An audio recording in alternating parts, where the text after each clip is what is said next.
Vyriausybė suplanavo 226 milijonus kitiems metams.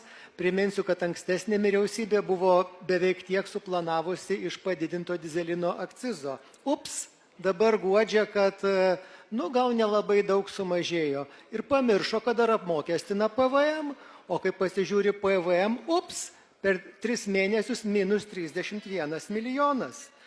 Tai labai gražu, kad davėme uždirbti Lenkijai ir Rusijai. Toliau dabartinis ministras, kuris atnešė reformą 2008 metais, primenu, sakė, kad jokia krizė negresia.